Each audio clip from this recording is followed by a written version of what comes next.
Hey, Shalom. I want to give all praises, glory, and honor to Yahweh Ba'ashim, Yahweh Shai Ba'ashim, and Kakadash. Double honors to the apostles and elders of Great Millstone who rule well. Peace, blessings, and salutations to you, sincere Hakim out there, pushing the truth across the four corners of earth. All right, I'm the brother Shaman of Great Millstone, Chicago. Just a real quick one.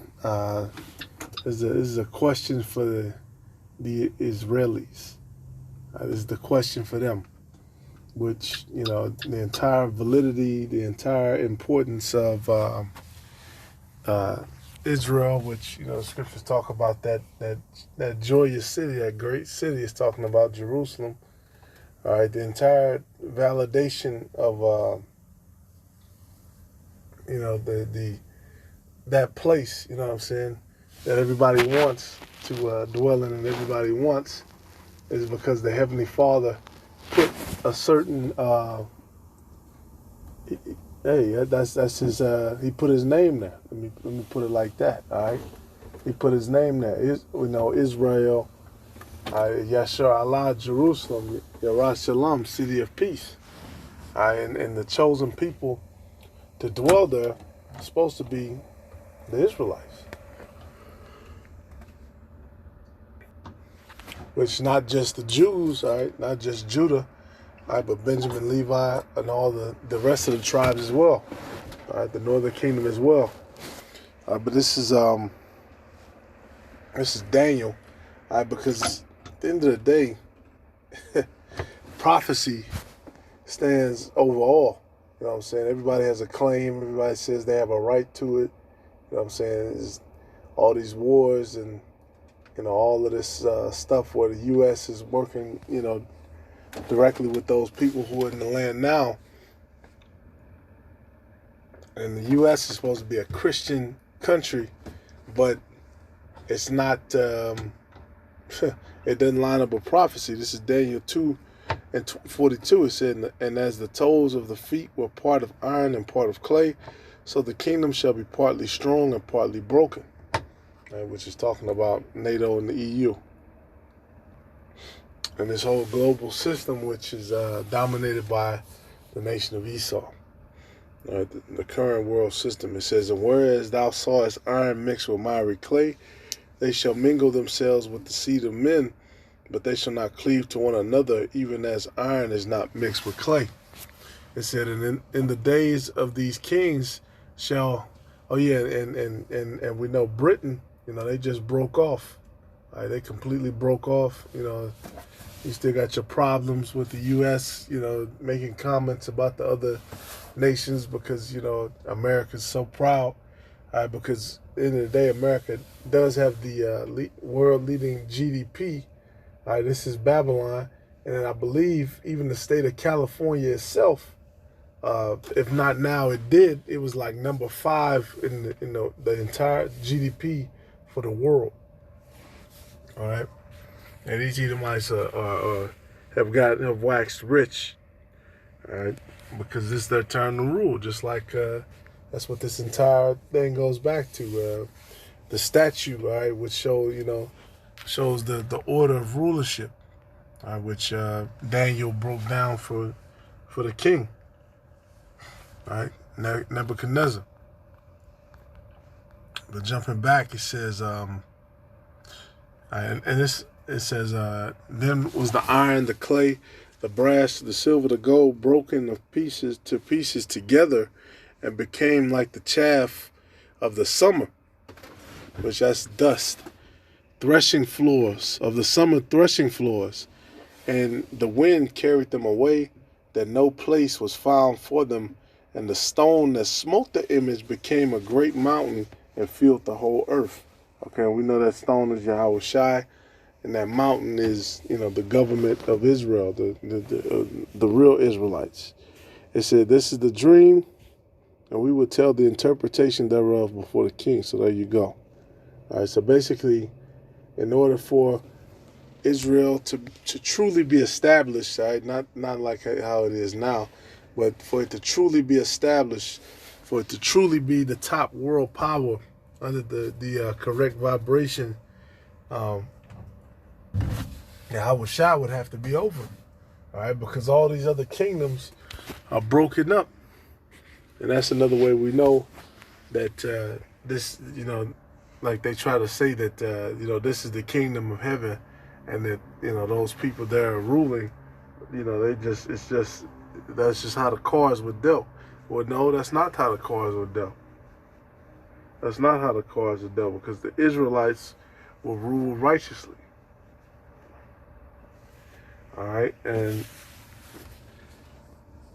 the nation of Esau would not be in power, according to the scriptures. It's Hosea 3:5. All right, it says, matter of fact, verse 4, it said, "For the children of Israel shall abide many days without a king."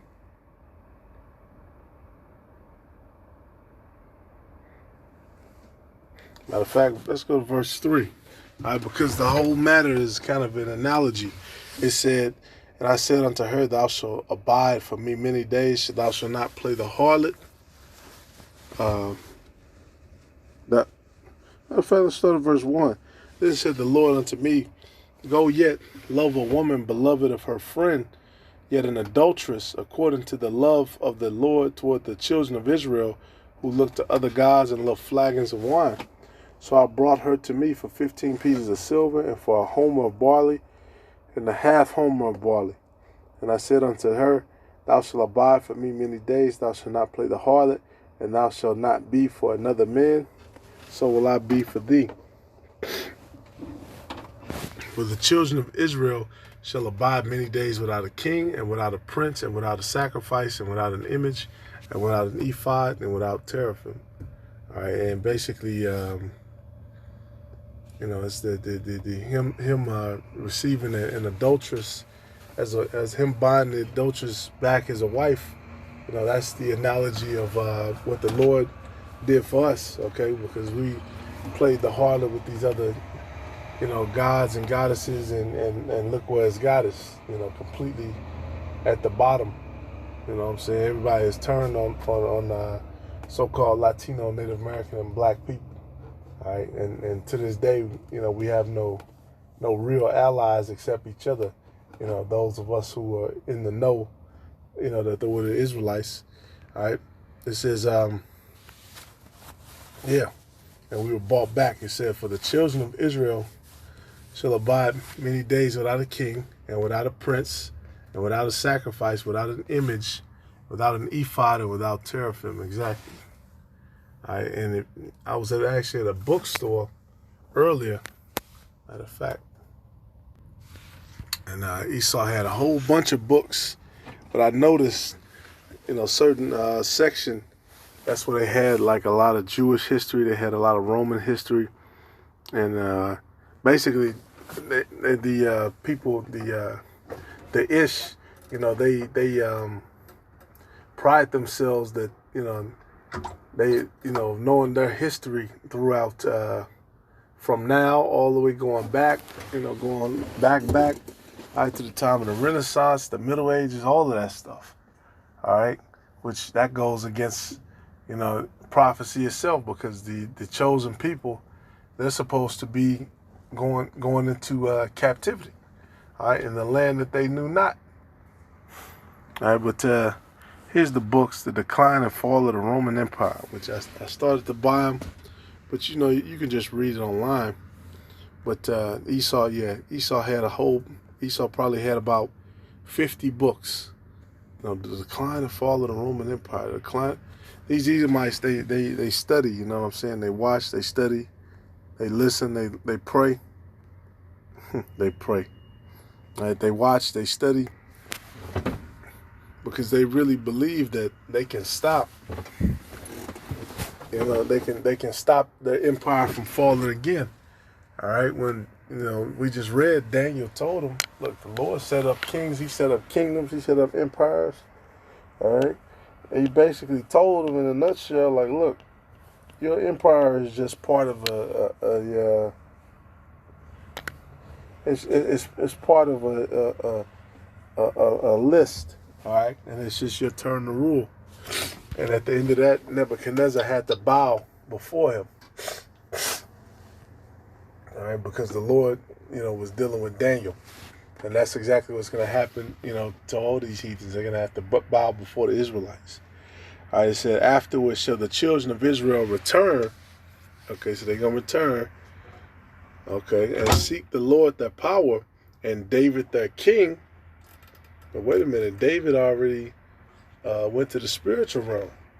You know what I'm saying? How could he come back if he's already went to the spiritual realm? That proves reincarnation. It said, and shall fear the Lord and his goodness in the latter days. Exactly. And at this point, David was long, with the fathers, resting. All right.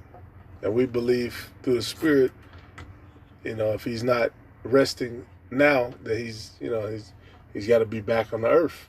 You know what I'm saying? Or, maybe the Lord does have him resting. I don't know.